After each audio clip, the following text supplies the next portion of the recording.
জীবনে সবার সুখ বা দুঃখের সংজ্ঞা এক নয়, তেমনি সাফল্য গদবাঁধা একই রূপে ধরা দেয় না সবার কাছে। তবে সাফল্য নিয়ে আকাশে বাতাসে আর নয়তো আমাদের আশেপাশে ছড়িয়ে থাকা বিভিন্ন ধারণা নিজেদের আত্মবিশ্বাসে প্রায় প্রভাব ফেলে। সমবয়সীদের বিভিন্ন সফল ক্যারিয়ার বেছে নেওয়া হোক বা ঠিক বয়সে বিয়ে করে সেটেলড হয়ে যাওয়া, সাফল্যকে অনেকে অনেকভাবে দেখে এবং নিজেকে এর সঙ্গে তুলনা করে ব্যর্থতার তকমা নিয়ে নেয়। জগতে সাফল্য নিয়ে প্রতিষ্ঠিত অথচ চাইলেই এড়িয়ে সন্তুষ্টিতে থাকা যায় এমন মিথ বা ভ্রান্ত ধারণার কমতি কিন্তু নেই। এবং এই ভ্রান্ত ধারণার কয়েকটি ধারণা আজ আপনাদের একটু মনে করিয়ে দিতে চাই। যদিও আমি বিশ্বাস করি আপনাদের সবার কম বেশি এই বিষয়টি জানা, তবুও কেন জানি বাস্তবতার বেড়াজালে পড়ে আমরা সবাই ক্রমে এই সত্যটুকে পাশ কেটে নিদারুণ ভুলে যে একটি স্বাভাবিক চাপ নিজের উপর তৈরি করি। সাফল্যের একটাই সংজ্ঞা, বিত্ত, বৈভব, সুখ নাকি খ্যাতি। সাফল্য এক এক জনের কাছে এক এক রকম। বলার ক্ষেত্রে এ কথাটা প্রথমেই বলে নেওয়া ভালো। কারো কাছে তার ক্যারিয়ার যখন সবকিছুর জায়গা নিয়ে নেয়, তখন অন্য কেউ হয়তো রান্নাঘরে নিজের পছন্দের বারান্দায় সময় কাটিয়েই শান্তি পাচ্ছে।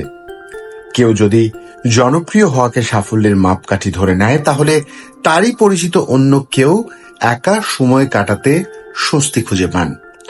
সফল হতে হলে তাই এই মিথটি অতিক্রম করে সাফল্যকে এক ছাঁচে ফেলার যে প্রবণতা, সেই প্রবণতা বাদ দিতে হবে।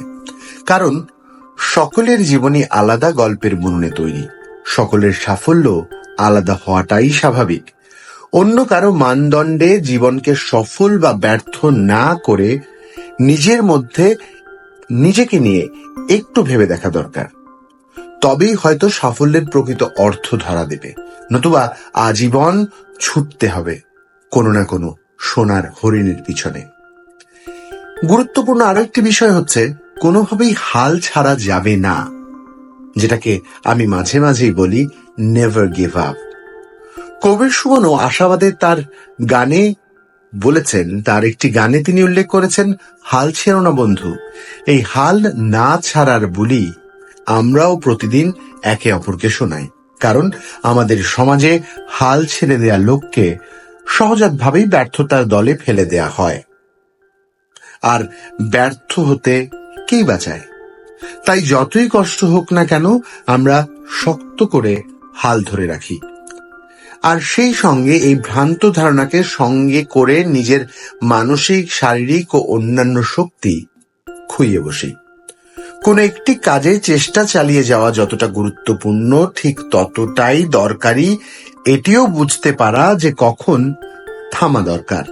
আমি মাঝে মাঝেই বলি একটি কথা, আমাদের জানতে হবে ঠিক কোথায় যে থামতে হবে।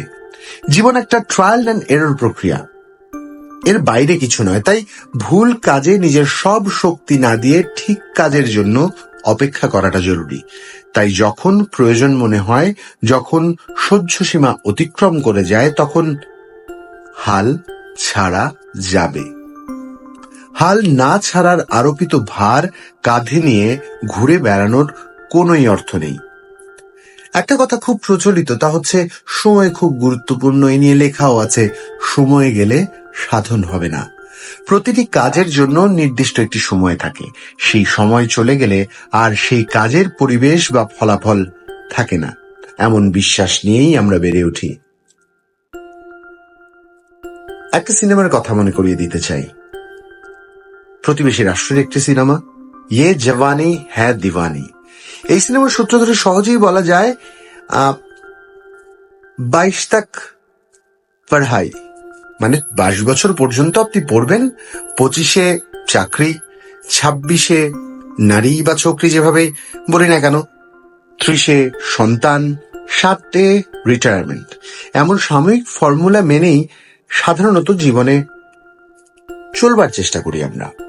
কিন্তু সবাই তো তার ঘড়ির কাঁটার চলতে পছন্দ করে না।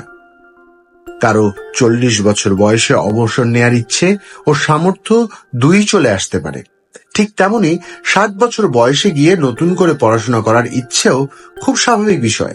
বরং স্বাভাবিক শব্দটিকে কোনো মাপ কাঠিতে বেঁধে না ফেলে নিজের সময় মতো নিজের নির্ধারিত লক্ষ্য পূরণ হওয়া উচিত জীবনের প্রকৃত সাফল্য। ব্যতিক্রম কখনোই উদাহরণ হতে পারে না। তাই পত্রিকার শীর্ষ শিরোনামে অনেকে রাতারাতি সফল হওয়ার যে খবর দেখা যায় তা আদতে খবর হলেও জীবনের বাস্তব চিত্রটা কিন্তু এমন নয়। যে কোনো বিষয়ে সাফল্যের জন্যই দরকার কিছু সহজাত প্রতিভা, দক্ষতা ও নিয়মিত চর্চা। ভাগ্যের উপর ভরসা করে সব তরি ভাসিয়ে না দিয়ে ছোট বড় যে কোনো লক্ষ্য পূরণেই দরকার কিছু সমন্বয়। ওয়ার্কহোলিক এই শব্দটি বেশ পরিচিত আমাদের বর্তমান এই ব্যস্ত জীবনে। এর মাধ্যমে এমন ব্যক্তিদের বোঝানো হয় যাদের কাছে জীবনের সবচেয়ে গুরুত্বপূর্ণ তাদের কাজ। প্রায় সব প্রতিষ্ঠানেই এমন মানুষ থাকেন যারা এই বিষয়টিকে আদর্শ বানিয়ে ফেলতে চান। এতে করে অন্য কর্মীরা যারা ওয়ার্কহোলিক নন তাদের উপর অপ্রয়োজনীয় চাপ সৃষ্টি হয়।